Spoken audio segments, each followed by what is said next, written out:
हम्म। Hello दोस्तों, आपका स्वागत है। हम लोग पढ़ने जा रहे हैं क्लास 8 का क्लास चैप्टर नंबर 18 BRBTC। इस चैप्टर का नाम है ध्वनियाँ तरह तरह की। आप प्रत्येक सुबह चिड़ियों की चहचहाट के साथ जागते हैं। आप घर में माता पिता भाई बहनों की आवाज़ को सुनते हैं। आप अपने घरों में आने वाले पड़ोसियों और अतिथियों की आवाज़ सुनते हैं। विभिन्न जानवरों की आवाज़, घरेलू बर्तन, हवाई जहाज, गाड़ियाँ, मोबाइल के रिंगटोन, टेलीविज़न और रेडियो से प्रसारित कार्यक्रम की आवाज़ सुनते हैं। ये आवाज़ कैसे उत्पन्न होती है? उत्पन्न होने वाले स्थानों से हमारे कानों तक ध्वनि किस प्रकार पहुँचती है? उन्हें हम कैसे सुन पाते हैं? कुछ ध्वनि तीव्र और कुछ मंद क्यों सुनाई देती है? सुबह जागने के बाद विद्यालय के पहुंचने से पहले तक सुनी गई अलग अलग ध्वनियों की सूची बनाना है। ध्वनि जो होता है ना, कंपन से उत्पन्न होता है। स्टेनलेस स्टील और कांच की कोई थाली लीजिए, इसे पकड़कर इसकी सतह को छुइए। पुनः थाली से चम्मच चोट कीजिए, तत्पश्चात इसकी सतह को छुइए। आपने क्या अनुभव किया? एक रबड़ बैंड लीजिए, इसे चित्रानुसार टेबल के किनारे पर लगाइए। टेबल और रबड़ के बैंड के बीच दो समान आकार के लकड़ी या पत्थर का टुकड़ा लगाइए। रबड़ तना हुआ रखिए और रबड़ को बीच में खींच कर छोड़ दीजिए। क्या आपको कोई ध्वनि सुनाई दी?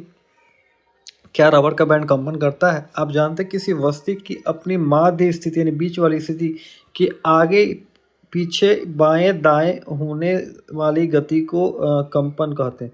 जब तने हुए रबड़ बैंड को बीच से खींच कर छोड़ते हैं तो ये कंपन करते से ध्वनि उत्पन्न होती है। जब ये कंपन करना बंद कर देता है तो ध्वनि बंद हो जाता है। ठीक है। देखिए, क्रियाकलाप 1 है कि धातु की एक थाली लीजिए, उसमें कुछ जल डालिए। एक चम्मच से इसके किनारे पर चोट कीजिए। जल में उत्पन्न तरंग का अवलोकन कीजिए। उत्पन्न ध्वनि को सुनिए।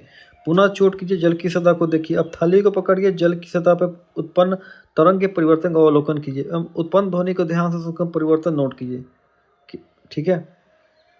क्या आप इस परिवर्तन की व्याख्या कर सकते हैं? क्या इससे कंपन और ध्वनि के बीच कोई संकेत मिलता है? क्या हम कह सकते हैं कि कंपमान वस्तुएं जो होते हैं वही ध्वनि उत्पन्न करती हैं? कुछ स्थितियों में कंपन हमें आसानी से दिखाई दे जाते हैं, कुछ में उन्हें हम नहीं देख पाने पर भी उनका अनुभव कर सकते हैं। देखिए, ये वाद्य यंत्र जिनसे ध्वनि उत्पन्न होता है और उसका कुछ भाग जो भाग से ध्वनि उत्पन्न, ये हम लोग तालिका बना सकते हैं। अब देखिए आते हैं मानव द्वारा उत्पन्न ध्वनि। इसमें क्या है? इस चित्र के अनुसार आप अपने हाथ को अपने कंठ पर रखिए और इसी जो स्थिति में जोर से बोलिए, गाना गाइए। क्या आपको कंपन का अनुभव होता है?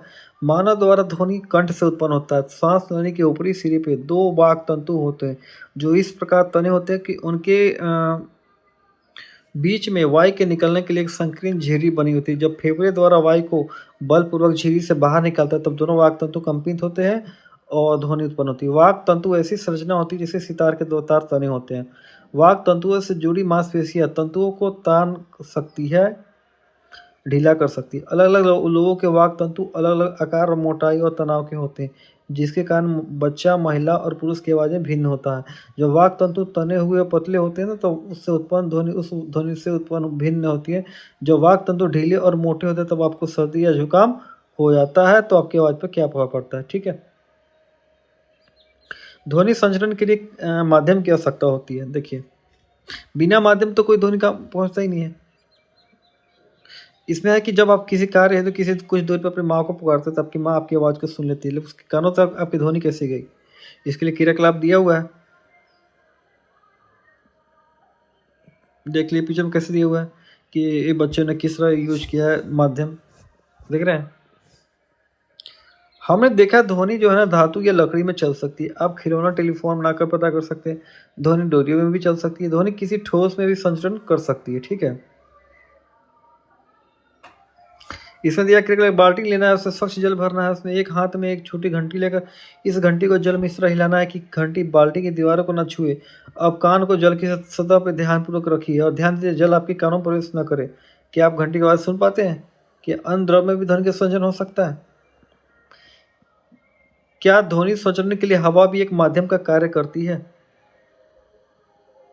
देखिए, इसके लिए क्रियाकलाप 5 किया गया है। एक सूखा गिलास लेना है, इसमें एक सेलफोन डालना है। एक दूसरे सेलफोन से गिलास में रखे सेलफोन का नंबर डाल करके उसका रिंगटोन सुनिए। अब गिलास को ढककर पुनः रिंगटोन सुनिए। दोनों स्थिति में रिंगटोन में क्या आया अंतर? अगर इसी सेलफोन को किसी ऐसे जार में रख दिया जाए जिसके अंदर की हवा निकाल दी जाए, अब पुनः उसका नंबर डायल किया जाए तो क्या होगा? जार की सारी वायु निकाल देने पर ध्वनि सुनाई नहीं देगी। इसका मतलब ये है कि ध्वनि को एक जगह से दूसरी जगह जाने के लिए माध्यम चाहिए।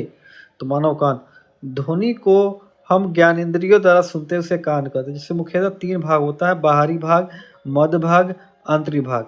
बाहरी भाग जिसमें कीव जैसी होती है, जिसे कर्ण पल्लव कहते हैं। यह हवा से ध्वनि कंपन ग्रहण करता है। यह कंपित ध्वनि एक नलिका से गुजरती है, जिसके सिरे पर एक पतली झिल्ली तनी होती है, जिसे कर्णपटह कहते हैं। यानी जो हमारा बाहरी भाग जो है ना, कर्णपल्लव, वो ध्वनि को रिसीव किया, ठीक है। उसके बाद जो वो रिसीव जो कंपन वाली ध्वनि थी, वो एक नलिका से गुजरी, और उस नलिका वो जो ध्वनि जो जिस नलिका से गुजरी, उसके सिरा पे एक पतला झिल्ली जो तना हुआ है, पतला झिल्ली, इसको हम कर्णपटह कहते हैं। देखिए पतला झिल्ली, ये कर्ण पिक्चर में देखिए, ये एक नलिका से गुजर रही है। ये हमारा देख लीजिए कर्णपटह, जो बाहरी भाग है, ये कर्णपटह। तो कर्णपटह ने एक रिसीव किया ध्वनि, वो ध्वनि एक नलिका से गुजरी, वो नलिका पीछे में देख सकते हो, वो नलिका है। और नलिका जिसके एक सिरा आप देख रहे हैं, वो कर्णपटह है। ये पिक्चर में आप देख सकते हो, एक तना हुआ है, जिसे कर्णपटह कहते हैं। जब ध्वनि कर्णपटह तक पहुंचती है तो कर्णपटह भी कंपन होने लगता है। यह कंपन 3 हड्डियों द्वारा और कई गुना बढ़ा जाते हैं। ये बढ़े हुए कंपन मध्य भाग से आंतरिक भाग में स्थानांतरित होकर विद्युतीय सिग्नल में बदल जाते हैं, जिसे स्वन तंतुओं द्वारा मस्तिष्क को पहुंचा दिया जाता है। अंत में मस्तिष्क इसे ध्वनि के रूप में ग्रहण करता है। इस प्रकार हम ध्वनि को सुनते हैं।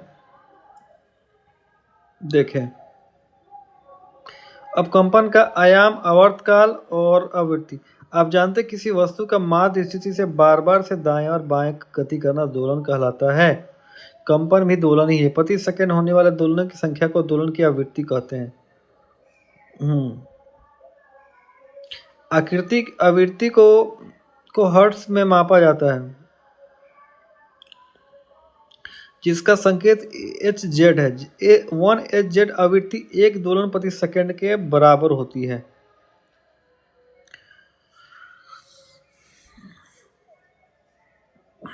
कंपित वस्तु एक निश्चित समय अंतराल में अपना एक दोलन पूरा करती है, जिसे आवर्तकाल कहते हैं। इसे सेकंड में मापा जाता है। कंपित वस्तु अपनी माध्य स्थिति से अधिकतम जिस दूरी तक जाता है उसे आयाम कहते हैं। इसे मीटर में मापा जाता है। आयाम और आवृत्ति किसी ध्वनि के 2 महत्वपूर्ण भाग है। क्या हम ध्वनि में उनके आयाम और आवृत्ति के आधार पर अंतर कर सकते हैं? इसके लिए क्रियाकलाप दिया हुआ है। धातु को एक गिलास लेना है, एक चम्मच लेना है, और चम्मच को धीरे से गिलास के किनारे पर सटाइए। उत्पन्न ध्वनि को सुनिए। उसके बगल में रखते थर्मोकोल की गेंद को देखिए। अब गिलास में चम्मच से जोर से चुट कीजिए। ध्वनि को सुनते हुए थर्मोकोल की गेंद को देखिए, जो गिलास को संपर्क कर रहा है। ठीक है, बताइए दोनों स्थिति में क्या अंतर है? इसका अंतर का कारण क्या है? ध्वनि की प्रबलता इसके आयाम पर निर्भर करती है। प्रबलता की इकाई डेसिबल होती है, और जब किसी कंपित वस्तु का आयाम अधिक होता है तो उसके द्वारा उत्पन्न ध्वनि भी प्रबल होती है। जब आयाम कम होगा, ध्वनि मंद हो जाएगा। ये आप देख सकते हैं प्रबलता किसका कितना होता है। जब हम नॉर्मल सांस लेते हैं 10 डेसिबल होता है, मंद और धीमे करते 30 डेसिबल, समान बातचीत 60, फैक्ट्री का शोर 80 होता है, ऑर्केस्ट्रा 98 और हवाई जहाज का 150। ये डेसिबल में रहता है आवाज ध्वनि। एक छात्र और एक छात्रा दोनों समान रूप से प्रबल ध्वनियाँ उत्पन्न करें, फिर भी उनकी में कुछ भिन्नता होती है। ऐसा क्यों? आवृत्ति ध्वनि की तीक्ष्णता और तारतम्य को निर्धारित करती है। यदि कंपन की आवृत्ति अधिक है तो हम कह सकते हैं ध्वनि तीखी है। यदि कंपन की आवृत्ति कम है तो हम कह सकते हैं ध्वनि की तारतम्य कम है। ढोल मंद आवृत्ति से कंपन होता है, जबकि सीटी अधिक आवृत्ति से कंपन। ढोल कम तारतम्य की ध्वनि उत्पन्न करता है, जबकि सीटी अधिक तारतम्य की ध्वनि उत्पन्न करती है। पक्षी उच्च तारतम्य का ध्वनि उत्पन्न करता है, पक्षी की ध्वनि दुर्बल होती है। शेर की दहाड़ का तारतम्य कम होता है। ठीक है,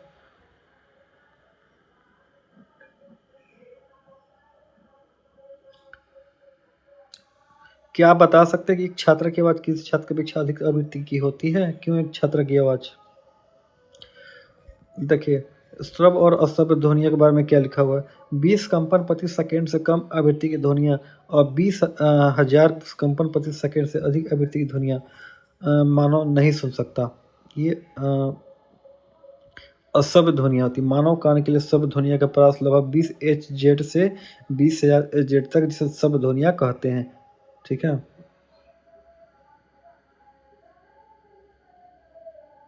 अवांछित ध्वनियों को ध्वनि प्रदूषण कहते हैं। वाहनों की ध्वनियाँ, विस्फोट, हवाई जहाज, मशीन, लाउडस्पीकर आदि ध्वनि प्रदूषण करते हैं। ऊंची आवाज़ में चलाए गए टेलीविज़न, रेडियो, मोबाइल इत्यादि ध्वनि प्रदूषण के लिए उत्तरदायी हैं। कभी-कभी हमारी आपसी बातचीत भी किसी के लिए कष्टकारक हो जाती है। क्या आप इस प्रकार के अन्य स्रोतों की सूची बना सकते हैं जो ध्वनि कष्ट का कारण है? तो ये चैप्टर हमने कंप्लीट किया। उसके बाद इसके बाद रिवीजन कर लेते हैं एक बार।